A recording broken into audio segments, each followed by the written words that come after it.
شروع اللہ کے پاک نام سے جو بڑا مہربان نہایت رحم والا ہے۔ اے معبود، اے عظیم نور کے پروردگار، اے بلند کرسی کے پروردگار، اے موجیں مارتے سمندر کے پروردگار، اے توریت اور انجیل اور زبور کے نازل کرنے والے،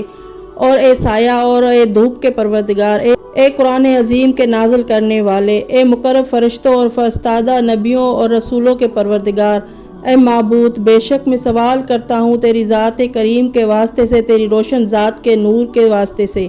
اور تیری قدیم بادشاہی کے واسطے سے۔ اے زندہ، اے پائندہ، تجھ سے سوال کرتا ہوں تیرے نام کے واسطے سے جس سے چمک رہے ہیں سارے آسمان اور ساری زمینیں، تیرے نام کے واسطے سے جس سے اولین و آخرین نے بھلائی پائی۔ اے زندہ ہر زندہ سے پہلے، اے زندہ ہر زندہ کے بعد، اور اے زندہ جب کوئی زندہ نہ تھا، اے مردوں کو زندہ کرنے والے، اے زندوں کو موت دینے والے، اے وہ زندہ کہ تیرے سوا کوئی معبود نہیں۔ اے معبود، ہمارے مولا امام ہادی مہدی کو جو تیرے حکم سے قائم ہے، ان پر اور ان کے پاک بزرگان پر خدا کی رحمتیں ہوں، اور تمام مومن مردوں اور مومنہ عورتوں کی طرف سے جو زمین کے مشرقوں اور مغربوں میں ہیں، تمام میدانوں اور پہاڑوں جو زمین کے مشرقوں اور مغربوں میں ہیں، میدانوں اور پہاڑوں اور خشکیوں اور سمندروں میں میری طرف سے میرے والدین کی طرف سے بہت درود پہنچا دے، جو ہم وزن ہو عرش اور اس کے کلمات کی روشنائی کے، اور جو چیزیں اس کے علم میں ہیں اور اس کی کتاب میں درج ہیں۔ اے معبود، میں تازہ کرتا ہوں ان کے لیے آج کے دن کی صبح کو، اور جب تک زندہ ہوں باقی ہے یہ پیمان، یہ بندھن اور ان کی بیعت جو میری گردن پر ہے، نہ اس سے مکروں گا نہ کبھی ترک کروں گا۔ اے معبود، مجھے ان کے مددگاروں میں، ان کے ساتھیوں میں اور ان کا دفاع کرنے والوں میں قرار دے۔ میں حاجت براری کے لیے ان کی طرف بڑھنے والوں، ان کے احکام پر عمل کرنے والوں، ان کی طرف سے دعوت دینے والوں، ان کے ارادوں کو جلد پورے کرنے والوں اور ان کے سامنے شہید ہونے والوں میں قرار دے۔ اے معبود، اگر میرے اور میرے امام کے درمیان موت حائل ہو جائے تو تو نے اپنے بندوں کے لیے آمادہ کر رکھی ہے، تو پھر مجھے قبر سے اس طرح نکالنا کہ کفن میرا لباس ہو، میری تلوار بے نیام ہو، میرا نیزہ بلند ہو، داعی حق کی دعوت پر لبیک کہوں۔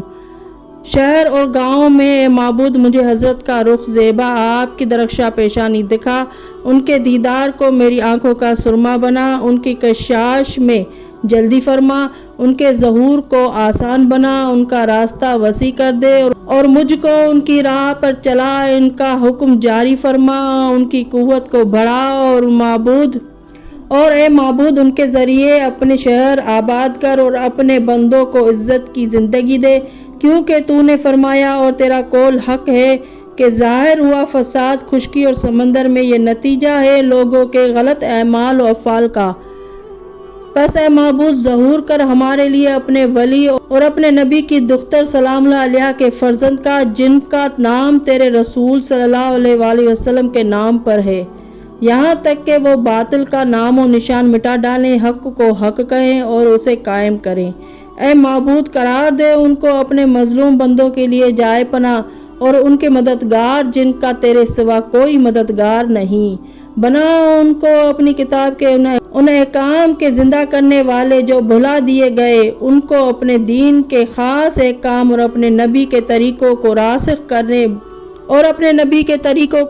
کرنے والے بنا، ان پر اور ان کی آل پر خدا کی رحمت ہو، اور اے معبود انہیں ان لوگوں میں رکھ جن کو تو نے ظالموں کے حملوں سے بچایا۔ اے معبود، خوشنود کر اپنے نبی محمد صلی اللہ علیہ وآلہ وسلم کو ان کے دیدار سے، اور جنہوں نے ان کی دعوت میں ان کا ساتھ دیا، اور ان کے بعد ہماری حالت ظاہر پر رحم فرما۔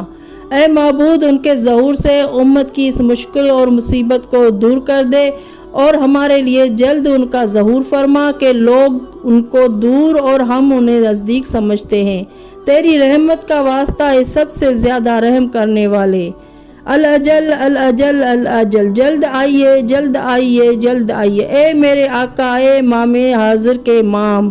اللہم صلی علی محمد وآل محمد وعجل فرجہم اجمعین۔ ناظرین، میرا چینل سبسکرائب نہیں کیا ہے تو پلیز سبسکرائب کر لیں، لائک کا بٹن دبا دیں۔ اگلی ویڈیو تک کے لیے اللہ حافظ۔